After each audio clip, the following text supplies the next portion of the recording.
Hey, it's Jordan. I'm delighted to be joined by Seth Goldstein. You are a pro bono attorney that has been representing Amazon workers that are organizing and trying to form a union at the JFK 8 warehouse in Staten Island.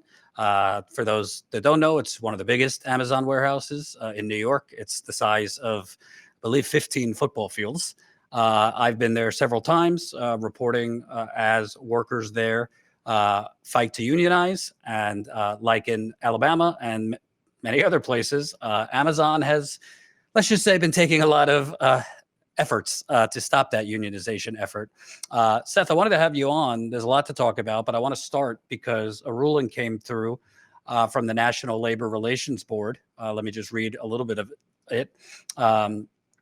U.S. Labor Board prosecutors plan to formally accuse Amazon of illegally firing an activist who is trying to unionize its New York warehouses unless the company first settles the case. The fledgling Amazon labor union, that was Yahoo's wording to be derogatory about the union effort. The fledgling Amazon labor union alleged in November that Amazon illegally fired one of its organizers, Daquan Smith. The National Labor Relations Board, Brooklyn-based regional director, found merit in those allegations and, quote, will use a complaint if the case, will issue a complaint if the case does not settle. An agency spokesperson said the complaint would allege an illegal retaliatory firing as well as other violations of the law. Amazon didn't respond to comment. So, you've been familiar with this story keenly. Can you kind of talk about Daquan Smith? How long has he been working at Amazon? Did he early on get involved with the union effort? And what were the circumstances of his firing? Well, Daquan started working, I think, 3 months before he was fired. He was a union activist. He was involved in signing employees up for the union. He wore his Amazon Labor Union t-shirt, and he came to all the Amazon Labor Union activities. He had a good record at work. Had never been written up previously. And I believe that if we go to trial, the facts will show that the employer targeted Daquan for his labor activities and fired him. And at the time of his firing, he was, like most Amazon workers, living paycheck to paycheck. I understand that either around the time of his firing or after, he became homeless. Is that correct? That is correct. While Jeff Bezos is living on his yacht, enjoying the life of a multi-billionaire, Daquan, because he was fired and because of reversals that occurred as a result of not having an income, is living in a homeless shelter in the Bronx. And can you kind of talk about what was the activity he was doing? Because Status Coup viewers know, I've been there. There's basically been this unofficial headquarters outside the warehouse with a blue tent. That's where Amazon Labor Union, which is the band of workers that are fighting to unionize, they've been since April of last year handing out union literature, handing out free food, talking to workers, trying to inform them about what the union's about, trying to get them to sign cards expressing their interest in joining the union. So that's been going on. What is it that Daquan was doing in terms of organizing for the union? Well, Daquan was working inside, I don't believe it was JFK 8, I believe it was one of the other buildings. And he was signing employees up for the union during his breaks, lunches, before and after work. He was following the rules. He also had a wine garden card, which gives employees the right to bring in a code worker in the case they're being disciplined or an issue occurs with the employer. And he was very visible about his union activities, which are, of course, are protected under federal labor law. And this employer disregarded all of this, targeted him, and fired him. And separate from Daquan, if the audience doesn't know, in December, there was a pretty, I would say, big, possibly historic settlement that Amazon had reached with the Labor Board, National Labor Relations Board, that required them to basically inform workers of their legal rights, meaning their rights to unionize. I mean, I've broken story after story. I mean, they're putting up just a smorgasbord, a buffet of anti-union signs all over the warehouse in Staten Island. So this settlement basically forced Amazon to send out to workers their rights to unionize, forced Amazon to allow workers to unionize on their off time. Can you kind of talk about, has Amazon honored that agreement? Have they shown or informed workers of their rights to unionize? Have they backed off a little bit in terms of allowing that organizing? Well, first of all, I want to give credit to Brett Daniels and Connor Spence, two of the Amazon workers who were involved in bringing the charges back forward. Labor law reform can't occur unless workers come forth and are active. So that occurred.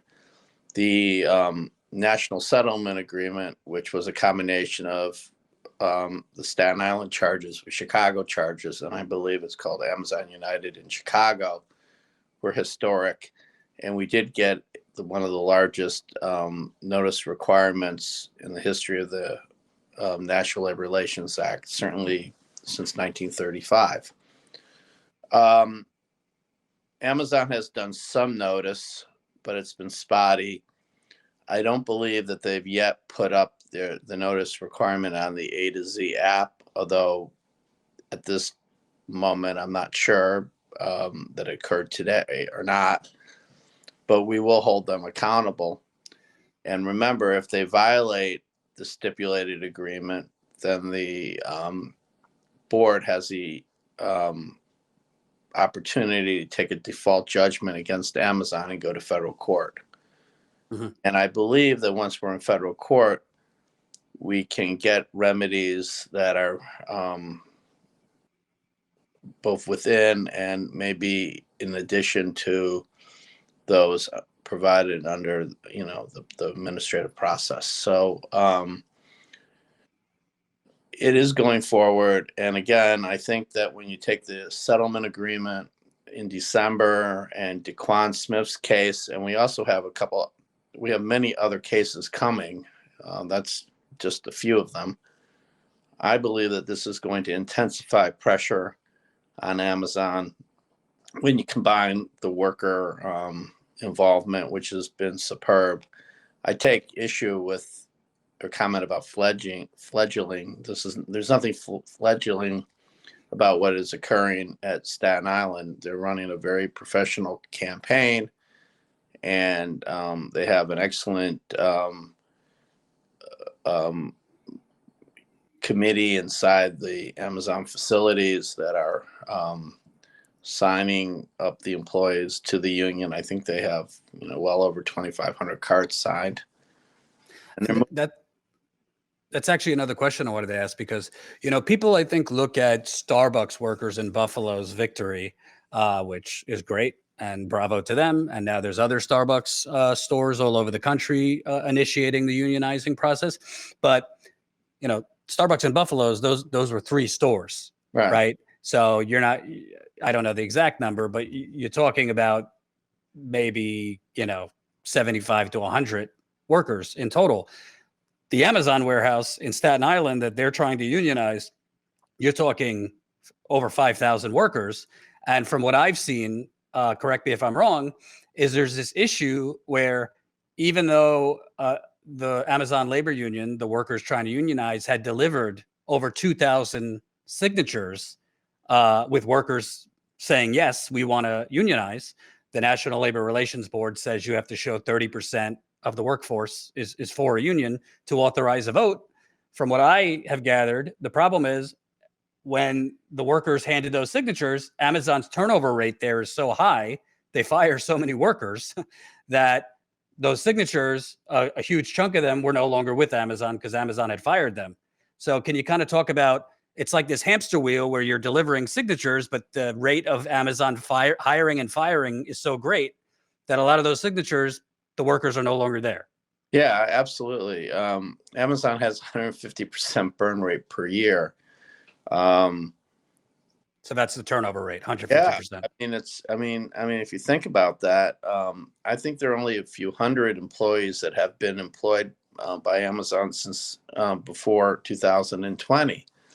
So when you look at what occurred, it would be really great to say, oh, you should just get 75% of the existing group, which is the normal rule for organizers in unions. But I submit to you that nobody's going to be able to get those types of numbers because the burn rate is so high. As I said, there are now 1,500 employees on leave at Amazon because of COVID and other types of issues. And this is the business model that Amazon has to avoid unionizing. So again, when the board looks at what is the necessary percentage that you need to go forward with an election, in 1935, they never envisioned this type of business structure. And so the board must be creative in looking at how Amazon functions, and that their whole model is to avoid unionization. Right. And lastly, bringing it back to Daquan, you're a lawyer, so obviously you're focused on, his rights and compensation. But just from a simple mentality, a simple human nature perspective, I mean, this is a young guy, got a job at Amazon. By all accounts, got involved and excited about the union. I've spoken to workers who have told me that prior to the union efforts, they were kind of, just going along, kind of felt exploited, felt not a lot of hope about their conditions rising. But when the union effort started, it gave them hope and new connections to fellow workers. Can you kind of just talk about him not being here right now, but what has this been like for him? Because you go from being employed to basically being tossed out for joining that effort, worker solidarity, to homeless during the winter and during COVID. How is he doing now? And can you kind of talk about what this has been like for him? Well, I think that Daquan Smith feels good that he has friends and comrades that are supporting him, and that's what a union is really about. Everyone looking out for each other. And I think he feels good that the union is addressing this issue, whereas before, had there not been a union and someone had spoken out, maybe not on union issues, but work issues, you would have been fired and there would have been no recourse. And I think there's been a number of circumstances besides Daquan where the union has stood up and made a real difference, even though we're not yet certified under the National Labor Relations Act.